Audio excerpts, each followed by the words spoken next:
Hey guys, Mike Lawson here. In this little video training, I want to talk about how to handle rejection.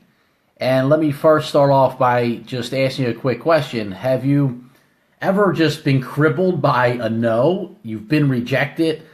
And I'm going to talk specifically about network marketing and in business, but you can apply some of these principles just to everyday life. I mean, getting rejected by a girl, getting rejected by a guy, getting rejected, in any area of your life. But let's just talk specifically, about business and your network marketing business. Hey, Matt, and do me a favor, let me know where you're watching in from. Just want to get an idea where everyone's watching in from. And if you're catching this on the replay, Albert in Arizona, how you doing, brother? And if you're watching this on the replay, just you threw me off, Albert. Just type the word replay in. So let's talk about how to handle rejection. So, understand that when you get rejected for whatever reason, okay, let's say you approach somebody about your business, they're not interested. You got to understand that it's not about you, right? 9 times out of 10, it has nothing to do with you. It's something going on with them. They're just not. They're not interested in your products. They're not interested in your opportunity. I mean, we don't know what's going on, with somebody's, daily activities. And again, recruiting and building your business, understand that, it's just like dating. If you get rejected, and some of you guys that are married or girls that are married, right? How many times did you like somebody and they weren't into you? It didn't stop you from being from moving on and dating again and getting married and having kids and having a family. So you got to operate your business the same way.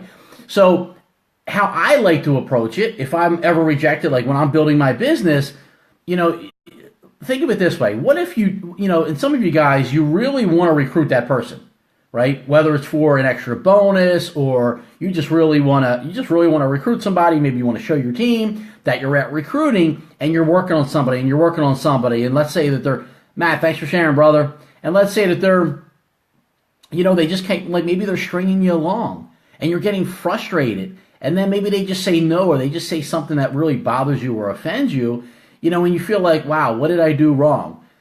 Here's how you want to handle that. You just need to think to yourself and really believe this, that there's something better.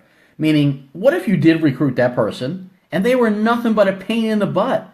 They were nothing but an energy drainer. They just sucked all the energy, out of you. They were calling you 50 times a day with silly questions, and they just drained everything out of you. Okay, understand that when somebody would tell me no or they reject me, that's how I would take it. I would think, well, yeah, it would bother me in the beginning, and I would just say, listen, I know that there's somebody better that I should be spending my time with, right? So that's how you gotta, approach rejection, not just in business, but in life in general, and move on. See, if somebody says no, you need to say next, right? So if somebody doesn't want to hear what you have to say, your business or your products, understand that there's somebody else out there that will jump into your opportunity, that will buy your products, that will buy your service, and here's how you know that for a fact. Because there's other people out there buying your services, using your services, joining your opportunity, right? It works. They're just maybe not the right person. See, and if you're anything like me, here's what I used to do in the beginning days of my business. I wanted it so bad that I just kept chasing people and hounding people.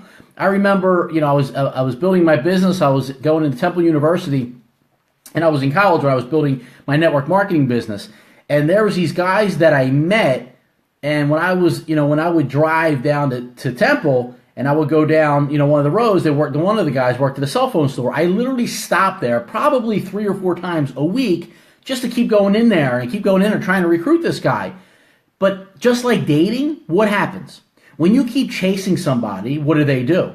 They just keep running, right? When they know you need them, they just keep running. So it's very important to not chase people, okay? Now, you want to handle each no and yes and maybe all the same. Whether somebody says no or they say yes or they say maybe, I got to think about it, it should all be handled the same emotionally. And here's why.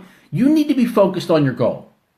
And you're not going to be focused on your goal if somebody says no and it takes you 2 weeks to overcome that no, like it did me. I used to get so down when people would tell me no, or if people said they were going to show up at a meeting and they never showed up. It would bother me. Or worse yet, they showed up, they signed up, and you never talked to them again. It would bother me even more, right? I would say, listen, at least get your money back. But they would just, disappear like the UFOs got them. You know what I mean? The aliens got them. So you need to stay consistent, whether they say no, they say yes, or they say maybe. And here's how you do it. Okay, I want to give you 5 reasons why when someone says yes, that you want to get together with them immediately and help them start building their business. Now, this is going to be in conjunction, and I'm also assuming that you're out building your business and piquing people's interest every single day, that you're talking to 2 or 3 people every single day, whatever your number is. Maybe it's one number or one person a day, whatever that number is. We're going to assume that you're out there talking to people every day about your business. So when you get a yes, now listen, you might have nobody on your team right now. And everybody might be saying no to you. Well, here's what I do know. It's a numbers game, right? You got to understand that. It's a numbers game. Take the emotion out of it. It's a numbers game. And if you just go through the numbers, you're going to get a yes. But you need to, and it's hard until you get that yes. But once you get that yes, here's what you do. You get together with them. And here are 5 reasons why. When you get together with them, you help them get started. Quick start, right? And number 2, what that does, it shows them how serious you are. Right? You told them you're going to, help them be successful. You're doing what you said you were going to do. They know that you're going to do whatever it takes for them to be successful.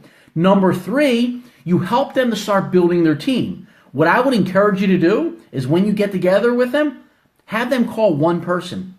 Say, hey, listen, who are you thinking of right now that might be interested in making any more money? Or one person that is maybe just sick and tired of their job, or one person that wants to spend more time with their kids.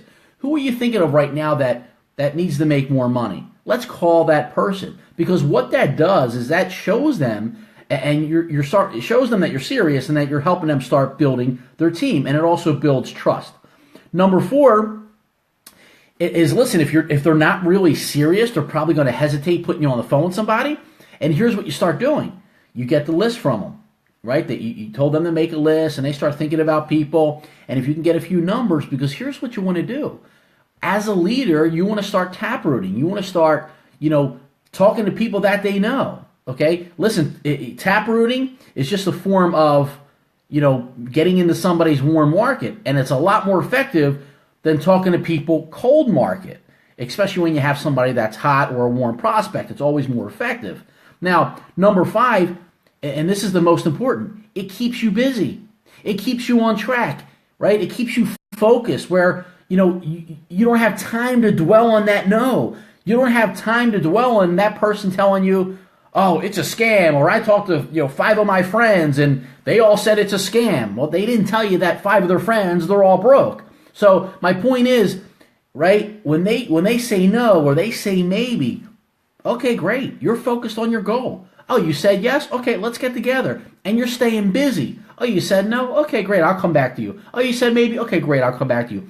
You need to be so busy with the people that say yes and be working with them and helping them build their business and helping them be successful and spending all your time with the yeses. So when you're out there talking to people and they say no, it doesn't bother you because you have a meeting set up. You're meeting with people that say yes. And think about it. Why is a no going to bother you when someone already said yes and you know that they're interested? The reason why it bothers you, here's why. Because you want it more for them than they want it for themselves. And see, you can't do that. And a lot of times, if you're like me, it's friends, it's family, people that you're close with, you want it more for them than they want it for themselves. Or maybe you have a friend that you know they're struggling and they would be great at your business, but they just won't look at it. And it bothers you. But here's what happens. You're taking your time away from that person that said yes, that wants to introduce you to other people, right? Because you're focused on the person that you know they really need it, right? But they don't want to do anything to go get it. Spend your time with that yes. So, all right, guys, I hope this helped. That's my take on how to handle rejection. Again, it's just like dating. The more you chase, the more they're going to run. There's a fine line. You don't want to be, chasing prospects. You don't want to be calling them every single day. But here's what I'll share with you. You do want to ask them specific questions to find out if they're ready to get started. But the ones that do get started, make sure you get together with them. Sit down with them right away. Help them to start building their business so you don't have any of that downtime worrying about people that said no or they're on the fence that said maybe.